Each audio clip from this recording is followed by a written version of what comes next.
quando o Lucas Silva cria uma dobra temporal, manipula a realidade, transcende a matéria e se torna o senhor absoluto do tempo e do espaço. Não tem como segurar. É basicamente isso aqui, né, Gabriel? Calma. É a posição do tamanduá, velho. Você já viu o meme?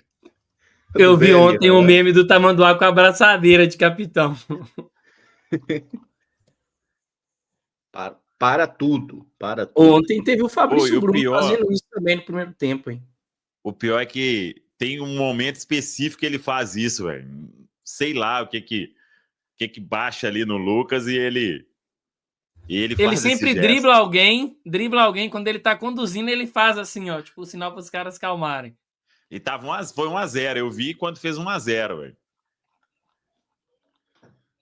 É o momento calma, galera. Mas, enfim, necessário. O nosso capitão completou 300 jogos, hein, com a camisa do Cruzeiro. E olha o jeito que ele completou 300 jogos. Mas vamos falar do jogo, né? Vamos falar do jogo. Vou começar com você, Amanda. Gosto muito das suas análises de partida. Atlético 0, Cruzeiro 2, pegando ali do primeiro tempo, que, convenhamos, não foi dos melhores, né? O que aconteceu ali no jogo? Foi uma questão estratégica do Cruzeiro? A gente conseguiu encaixar melhor as ideias ali na segunda etapa? Conta pra gente aí, para quem não pôde assistir o clássico, como que foi a história dessa vitória? Vamos lá.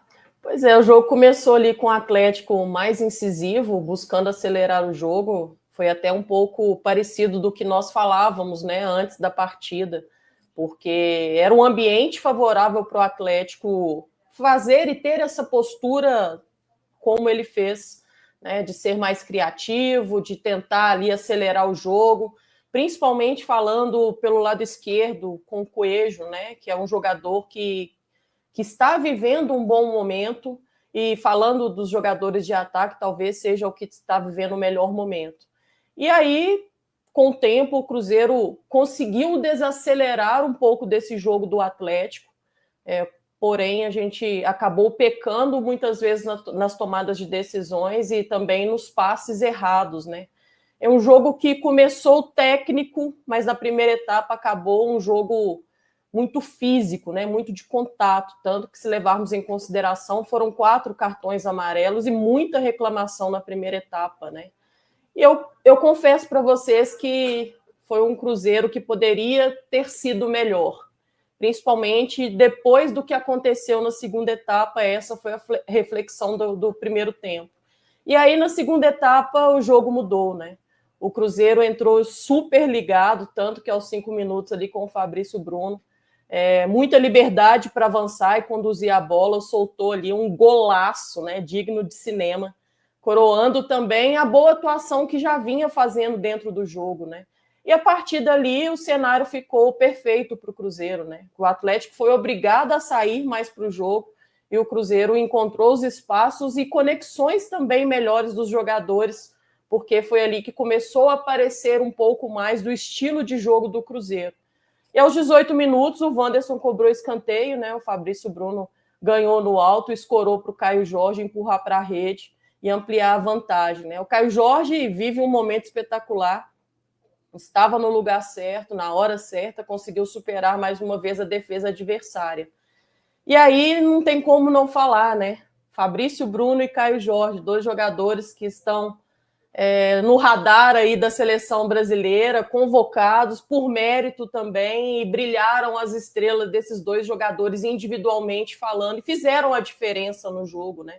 O Atlético até tentou reagir ali com o Hulk e com o Biel, mas a inteligência, a solidez defensiva do Cruzeiro, e principalmente se tratando de uma Copa do Brasil, que mais uma vez a defesa não conseguiu levar gols e passar ali ilesos, é uma vitória merecida, construída com muita personalidade, com muita estratégia também. Os primeiros 90 minutos ali concluídos com sucesso. Agora é hora da gente celebrar, sim, mas sabendo que restam mais 90 minutos no Mineirão, e ao lado dos torcedores, tenho certeza que o Cruzeiro conseguirá aí confirmar essa classificação. A gente olha para esse jogo do Cruzeiro e a Amanda, ela fala muito bem, né? A apresentação no segundo tempo, ela até nos faz ter uma certa crítica ao que foi o primeiro. Achei o Cruzeiro nervoso, em alguns momentos, nervoso não entrando na pilha do adversário. Para mim isso foi um ponto muito positivo, eu falei sobre a importância de não entrar na pilha do adversário, mas nas tomadas de decisão, acho que em alguns momentos poderia ter tocado para o companheiro e acabaram tentando finalização. Teve um lance do Kaique, que ele poderia ter tocado para o Matheus Pereira antes, e ele tenta uma pedalada, e aí quando ele toca para o Matheus já está marcado, mas foi um Cruzeiro que conseguiu ainda controlar parte das ações do adversário e teve boas oportunidades, né? Até acho que aquele lance que o Romero acaba desarmando o Alexander, o Caio Jorge, que tinha chutado uma bola muito mais difícil no começo do jogo, poderia ter finalizado direto para o gol.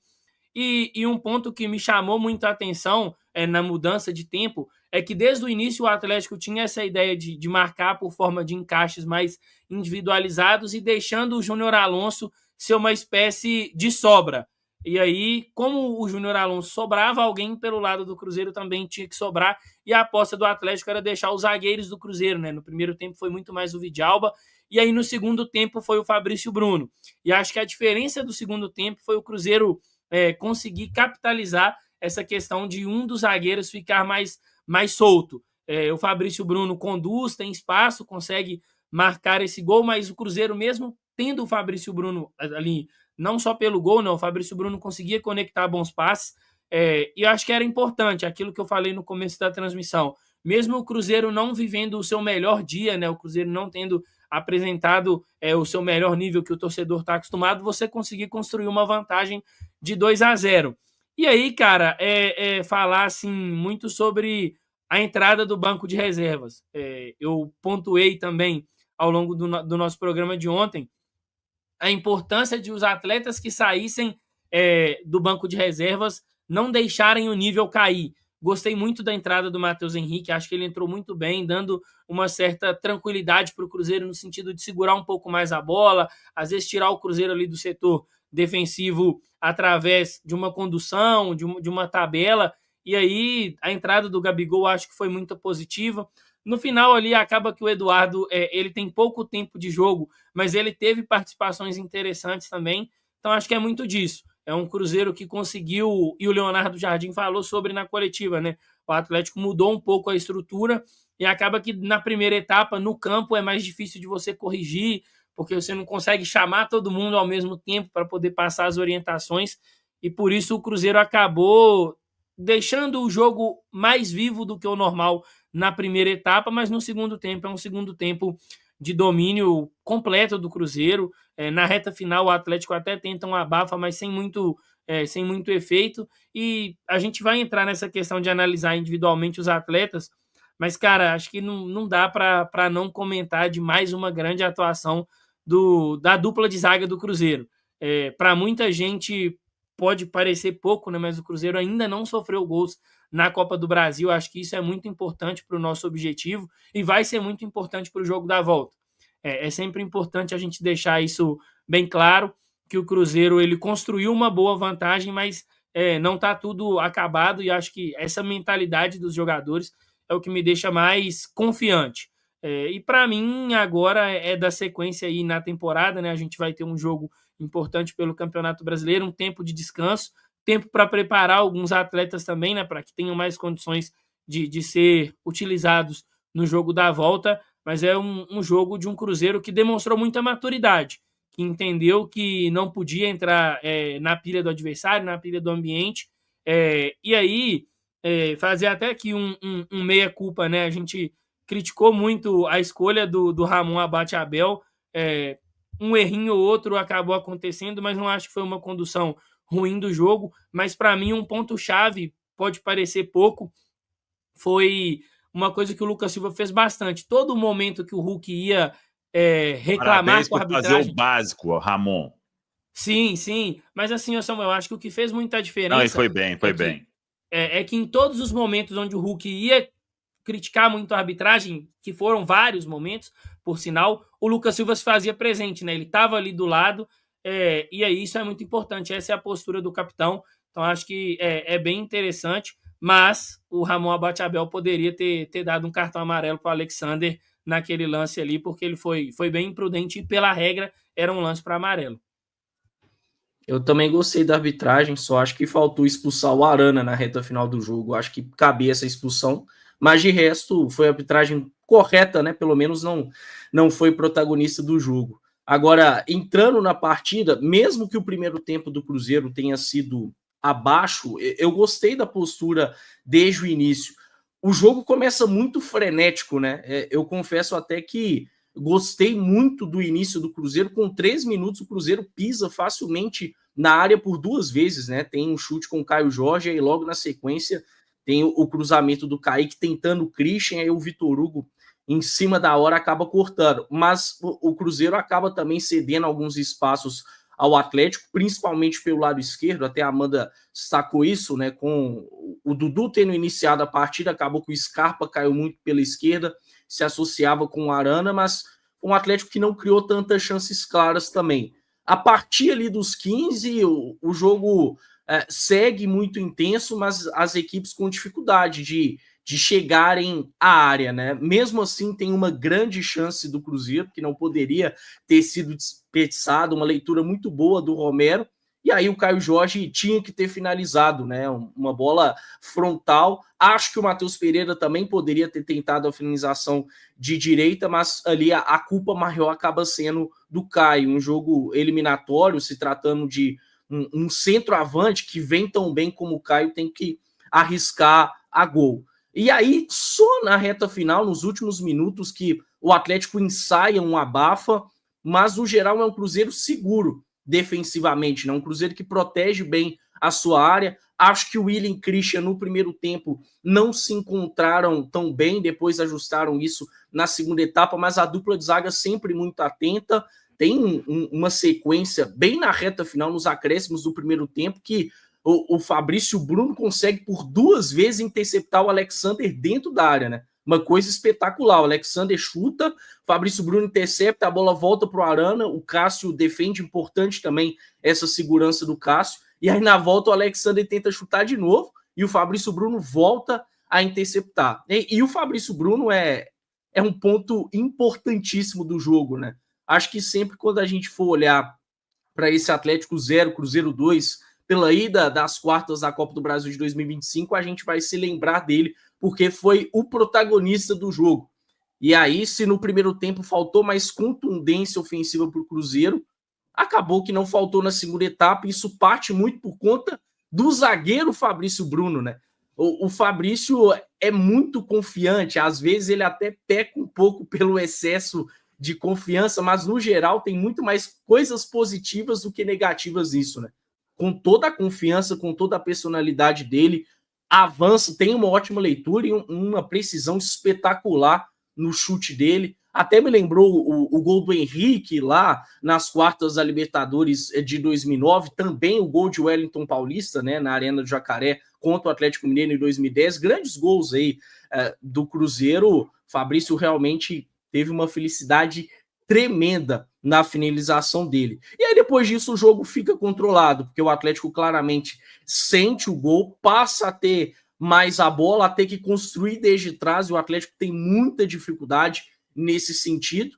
E aí o segundo tempo ilustra bem a distância coletiva do Atlético para o Cruzeiro, né? O Cruzeiro claramente é uma equipe muito mais bem treinada, muito mais ciente do que fazer dentro de campo. Tem uma substituição também importante do Cuca pouco antes do segundo gol do Cruzeiro, que eu acho que deixa o Atlético ainda mais norteado dentro de campo, né? A saída do Gustavo Scarpa, e o Cruzeiro se aproveita muito bem em uma bola parada, né? O Cruzeiro geralmente em escanteios se aproveita muito mais quando a bola é direcionada diretamente para a área do que em um escanteio curto. O Wanderson cobra diretamente para a área, o Fabrício Bruno cabeceia e o Caio livre faz o gol. Livre, obviamente, mas também tem uma velocidade de raciocínio muito grande dele, né? Porque praticamente não pensa, vai ali por instinto, já gira e faz o gol. Cruzeiro também sabendo explorar uma vulnerabilidade do adversário. Para quem se lembra do último jogo do Atlético em casa, antes do Clássico, sofreu 2 gols através de escanteios contra o Grêmio. Então o Cruzeiro claramente estudou o Atlético nesse sentido e se aproveitou bem. Acho que vale até um destaque nesse sentido para o Wanderson. O Wanderson não tem cobrado mais escanteios à toa do Cruzeiro. O Wanderson tem cruzado cada vez melhor. No próprio jogo, no primeiro tempo, teve uma bola que ele acionou bem o Christian. A gente se lembra aí contra o Internacional também de um bom cruzamento dele. Não à toa, ele tem sido um cara importante nesse aspecto. E aí depois do segundo gol, eu sinceramente fiquei até com a sensação de que o Cruzeiro faria o terceiro, né? Acabou que não forçou tanto, mas se manteve firme. E o Atlético não tem mais nenhuma grande chance. O Atlético dá uma finalização no gol na segunda etapa, teve ali 2 faltas importantes com o Hulk, mal cobradas. De resto, um Cruzeiro dominante, partida madura, competente do Cruzeiro. Não acho que tenha sido brilhante, mas foi o suficiente para vencer um jogo de Copa, né? E como o Cruzeiro é um visitante indigesto em todas as competições, porque quando a gente olha aí para essa invencibilidade do Cruzeiro fora de casa, são 11 jogos seguidos sem perder longe de casa. Impressionante. E aí quando a gente olha para os últimos 6 jogos fora, o Cruzeiro vence 4 por 2-0, né? Fluminense, Botafogo, CRB e Atlético Mineiro. E, obviamente, pensando aí no cenário de Copa, um 2-0, uma vantagem relevante para fazer com que o time venha chegar mais leve no Mineirão, mas não pode se descuidar. Não é sentar em cima do resultado. A gente sabe que o Cruzeiro precisa jogar na volta para vencer novamente o Atlético Mineiro. Mas, no geral, fiquei muito feliz com tudo que aconteceu ontem na Arena do Rival.